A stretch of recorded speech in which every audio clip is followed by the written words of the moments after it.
Welcome back to another episode of Door Kickers 2 Task Force North, where we've been using real-world CQB tactics and doctrine to play this game, Door Kickers 2 Task Force North. And just as a reminder, I'm going to be hosting an event exclusive to my channel members in Ground Branch, a great tactical shooter made by the indie studio Blackfoot Studios, and it is a hardcore tactical shooter that really excels in close quarters battle. I've done some videos on it before. That event's going to be exclusive to my channel members on the 2nd of January. We're going to be running some force on force, some hostage rescue, as well as some co-op scenarios, and I really look forward to playing with my members on that day. I'm going to be giving away 4 copies courtesy of Blackfoot Studios leading up to that event. If you want more information on that, all you have to do is click the blue join button below to become a member, and then join us on Discord to enter each of those drawings and then participate in the event. As for this scenario, this is called Viper's Nest. This is the final scenario in the Lead the Way portion of the campaign, and we're going to take our time on this one and make sure we get it right.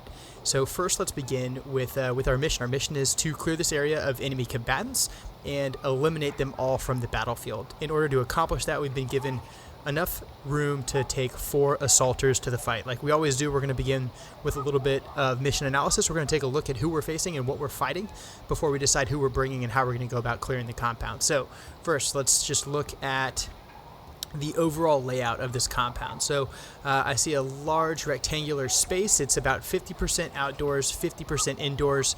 We've got a big open breach to our front. As soon as we come around that open breach, we're going to be exposed to a very large open danger area here, a big large open danger area here. The structure itself has locked doors on the outside located here. That's its only primary breach. It also has windows. This window has a curtain. These windows have curtains.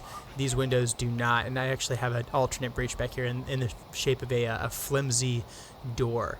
As we take a look around the compound itself, I can see that this is a fortified position. We've got a broken down car outside, nothing really of note off in this direction, and then around the compound itself I've got a bunch of sandbags, so it does appear indeed to be fortified. That looks like it's a chain link fence. Yeah, it's a chain link fence with barbed wire on top. Pretty odd signature to have, certainly not a signature of a familial or a civilian compound. Outside I've got a bunch of unknown substances, jugs or something like that. Hard to really know exactly what it is. A bunch of crates, some are open, some are not. Gas cans or barrels. Our first weapon here with a mag right next to it, 2 additional mags here. So I've got one like AK-74 SU looking thing right there with 2 mags down here and then additional mag right there. If there is a fighter in this area, he could secure this weapon and then move to a piece of cover and then engage this way with it. I don't see any other weapons outside. That doesn't mean there aren't any, and based off what we're seeing, I'm pretty confident we're going to have some enemy combatants hanging around outside. First breach in here, I don't see anything nefarious or negative or scary or bad in this room. It's connected to a hallway and then what looks to be the master bedroom. In that master bedroom, I have a large bed, large enough for a man and or a woman to stay in. I've got another AK variant weapon here and a large TV. We have another window here that is covered by drapes, but that could give us an opportunity to try to get some munitions into this room rather than necessarily committing to this breach. So we have a long hallway, bathroom, nothing of note in there. It is like a long shape. We'd have to definitely get in there to clear that. Additional bathroom here. To access that secondary bathroom, you have to come through what looks to be a guest bedroom. There's enough room here for 2 people to sleep, and then I have another AK variant that's laying on the bed, indicating now at least 3 fighters present based off of a weapon here, and a weapon here, and I've also seen now 3 beds, so that matches our predicted number of 3 fighters. In this hallway, I've got a chair. They could have like a bodyguard or something. If this place is important enough to be fortifying by putting sandbags out here in all these defensive positions and being walking around with guns all the time, then it's also important enough to have sentries and guards posted in places like hallways outside of doors where people are resting. The common area here, the kitchen, generally looks unoccupied or doesn't seem to have anything laying around. That additional weapon is located on the dining room table. Again, I've got 3 plates at the dining room table, indicating at least 3 people, and then a couch over here as well. The threat here looks like it's going to be pretty high. The number of jugs that are outside and the number of crates that are storing stuff indicates to me like this could be a place where there's maybe explosives or cache or unknown threats that we just don't know about, especially if the enemy is willing enough to be walking around in their own home with loaded assault rifles. So that's a really overt signature, and one that makes me concerned and makes me think that we need to go in here with a lot of violence of action, and then employing a lot of munitions from our maximum standoff to try to kill these guys from as far away as possible. To accomplish our mission, what I think I'm going to do is I'm going to absolutely have Drummer. He's our most experienced assaulter. I'm also going to bring Philly. He's our second most experienced assaulter. I'm certainly going to bring Goose. He is our most experienced grenadier. And then I'm going to bring Postman, who is our most experienced assault rifleman. To accomplish this mission, I think first thing we're going to do is we're going to work to clear these external areas. So we're going to create a situation where we're able to clear just about all of this open danger area from the outside. Once that's all clear, I'm going to have to pull security on this door and pull security on this window. Eventually, I want to be able to move into this position and pull long security here. Once I have long security there established, I'll be able to start working my way through this mess in here. But I don't want to do that until I have long security established, because this door and all these windows still preserve the enemy the opportunity to maneuver against us if we don't establish security there effectively, and prevent the enemy from accomplishing that maneuver. So we're going to maximize violence of action. We're going to preserve our surprise as long as we can, although I suspect we'll be compromised shortly after we begin, especially if this is daylight. And then we are going to use speed, but not speed in the sense that we're trying to get through this whole thing really fast. We're going to use speed in the sense that from the time that we identify a threat to the time that threat is eliminated is going to be as short as we can possibly make it. So let's get to planning and make this thing happen. Okay, the very first thing we're going to do is start moving our stack up. And we're going to start pieing off this corner to see if we can see a little bit deeper into this area and determine if there are any threats external. We've already got eyes on one threat deep. I don't know if we have the range to get to this guy, so I'm going to go straight to Goose and have Goose work to try and get a grenade on this guy as fast as we can. We don't know if there's any other enemy in this dead space, so I'm going to follow up with another 40 Mike right away.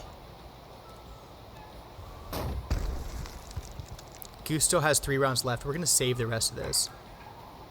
Next thing we're going to do is continue to improve our security. So we've got rear security still. We're all bunched up now. This is pretty dangerous. We already took contact. We know that we've lost the element of surprise. Since we've lost the element of surprise, we could have enemy that are coming to counterattack from this breach, or really from anywhere down here. So my next biggest threat is this whole area. So I'm looking for a way to make this area safe without putting myself at risk from any fire that's coming from deep. So we're going to see if I can get... I should have brought smoke. I'm going to put a flashbang right here, so if there is anyone right there, we're able to at least distract them for a moment, and I'm going to use Goose to go ahead and move all the way across. We'll do it nice and wide and at a run. So that flashbang is going to go out. After that flashbang goes out,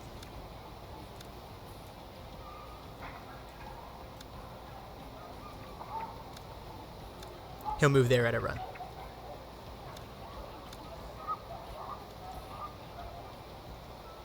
Alpha, go. Okay. Sure enough, I've got this position now set. I've got a barricaded shooter over here. I don't know if Goose is going to be able to affect that barricaded shooter, but what I do know is Goose is going to be able to affect these guys. This door just opened. We're going to put a grenade in there right away. First guy is down. We're going to lose this fight if we don't get some cover.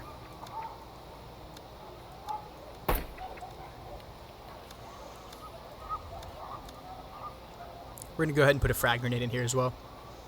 This is what I mean by maximizing standoff and employing all of our organic weapon systems to maintain the advantage. So in this case, we're maximizing standoff by staying away from the enemy while we're engaging them, and then we're using the tools that are at our disposal to eliminate them from the greatest standoff possible so they can't get close enough to us to hurt us. So right now, we've given up the geometry of being able to engage this covered position, but if the enemy wants to get to us, they have to come around this corner and fire. And if they do that, we're going to engage them. What I would say, though, is because we're in this position, they know where we are, we know where they are, they could 100% throw a hand grenade or employ shoulder-fired munition from where they're at right now. So that is our biggest threat. And the challenge we have now is the only person I have that's able to engage that dead space is Goose here with that grenade launcher. And I can't do that because I've already committed him to this far side. So we're going to look to improve this position yet again. We're going to put our assault rifle over here. At a run, Goose is going to pull security for him. Run, buddy. That's why we had security for him. Now that our assault rifle is in place, he's here. Goose is going to come out here. Come on, Goose.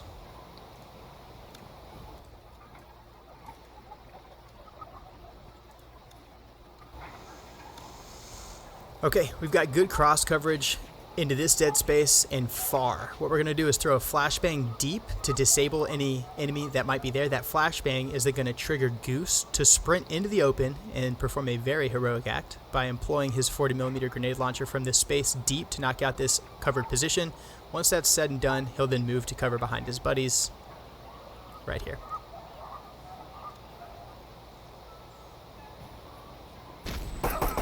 Alpha, go.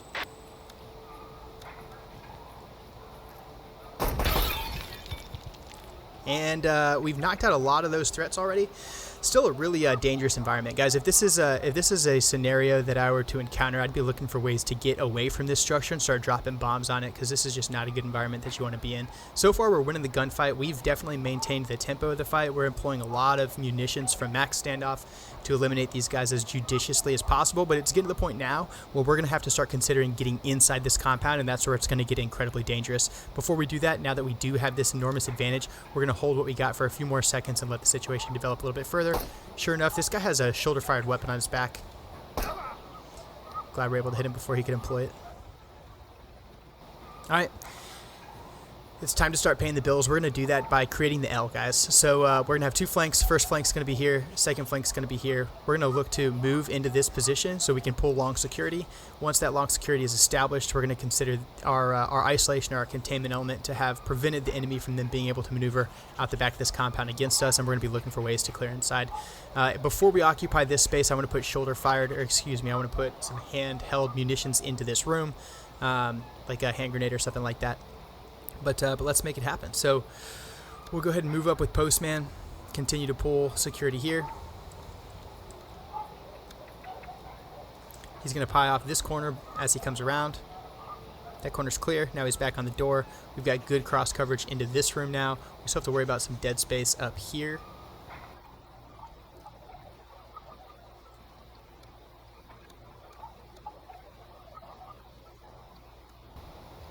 Okay.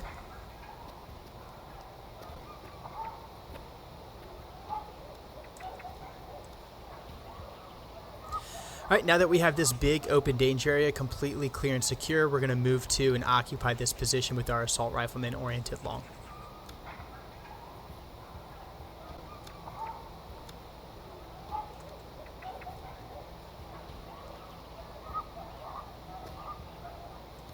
We still have some space over here that he's not able to see quite yet.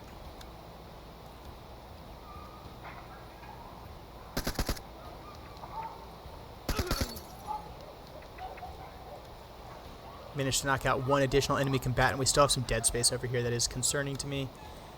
I'm not a big fan of all this dead space. What do you do with dead space? You put high explosive munitions in it.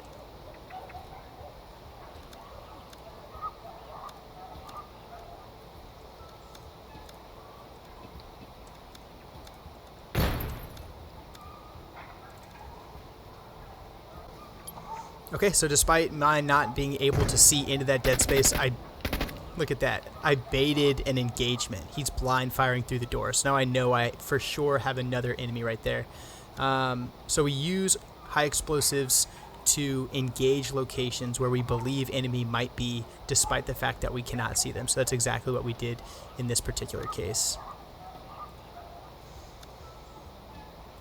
And we know now we have an enemy in that room.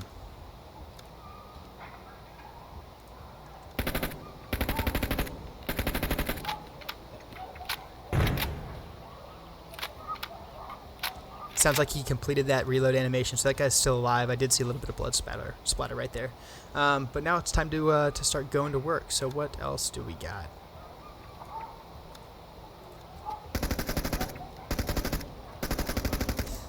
Is he going to do it the whole time?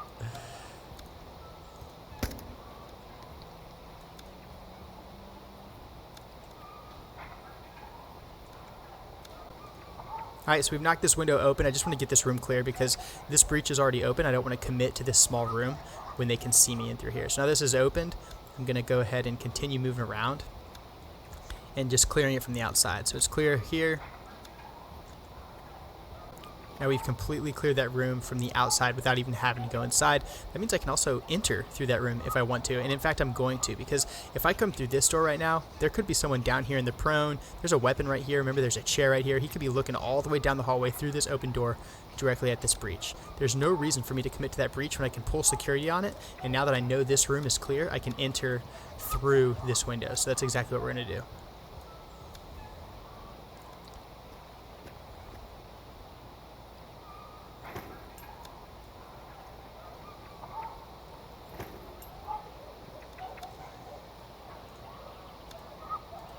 Alright, this room is clear and secure. I can put a flashbang long down this hallway that'll set conditions for me to clear this hallway. Flashbang is out.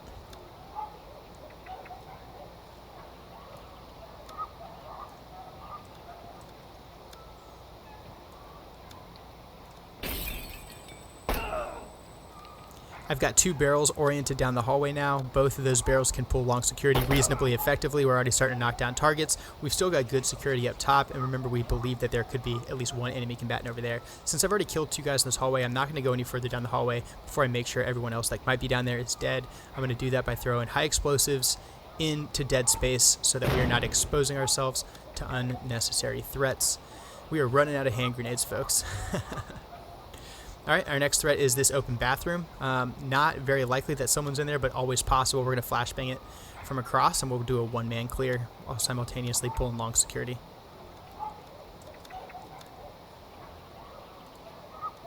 Flashbang is going out. Flashbang is out. We're going to chase that flashbang in. So as we approach, we're going to pull security path of least resistance. As soon as we breach that door, we're going to transition, and as soon as we're done with that, we'll go back the other way. I am glad we flashbanged that room because guess what? There was 2 guys inside, so that flashbang disabled them. Got a couple rounds in them as we entered the room, muzzle thumped them to the ground, and finished them off. I was being really cautious there, and I didn't think it was necessary, frankly, but I just know that's what you're supposed to do, and I'm glad that I was. Alright, we can now get an additional barrel down the hallway. This is another very dangerous situation. I've got an open breach long. I could have enemy in this dead space that are going to peek this hallway. Could have people counterattacking from the kitchen. We know that there was someone in there earlier. Despite the fact that I've got a grenade that has already gone off here, there could 100% still be someone in that area. So those are all things that I'm thinking about right now. Instead of putting a bunch of people down the hallway unnecessarily, I'm going to keep the numbers in the hallway pretty few. I'm going to leave 1 guy in this threshold. He's got a decent line of fire and some cover if I need it. I'm going to use a 2-man clear to roll T down this hallway, and they'll do a Simo.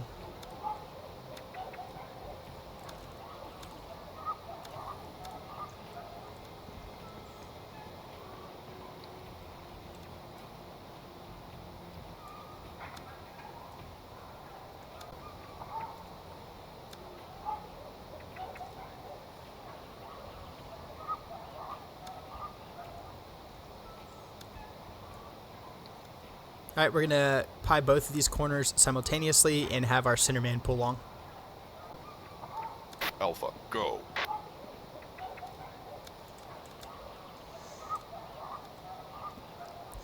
Okay, we've got security on our next threat, which is this open breach. We're going to 2-man clear this room.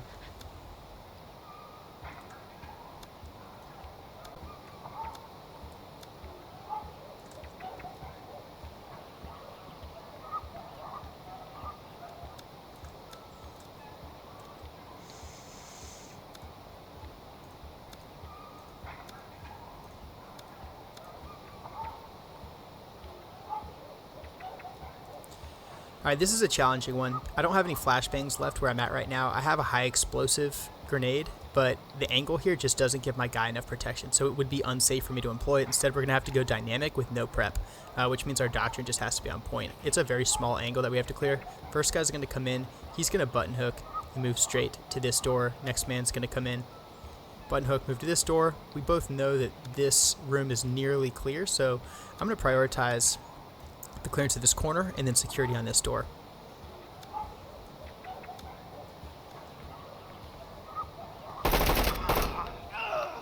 I did not see that coming, so we did take one casualty.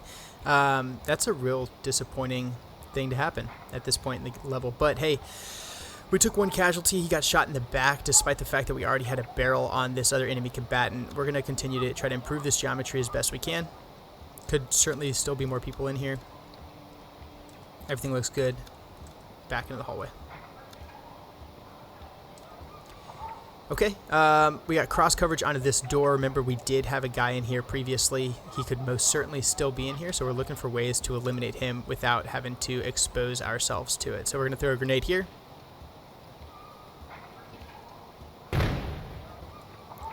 Good. And I'll go ahead and use my last 40 mic here. I don't know if I'm outside the arming distance. I think I am. I am indeed. All right, now we got all that HE in there.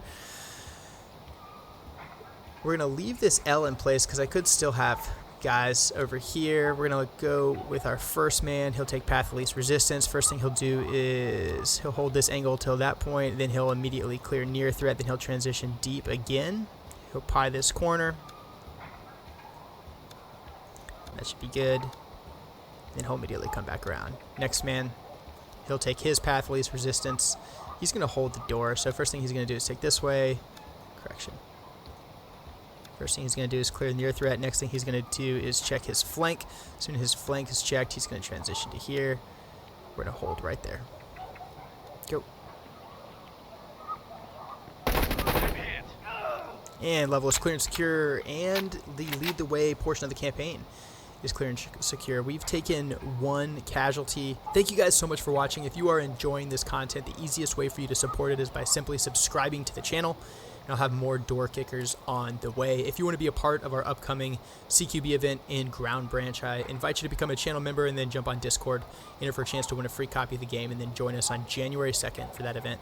I'm Controlled Pairs, and I play the most immersive PC games in the world. This has been Door Kickers 2 Task Force North, and I will see you in the next one.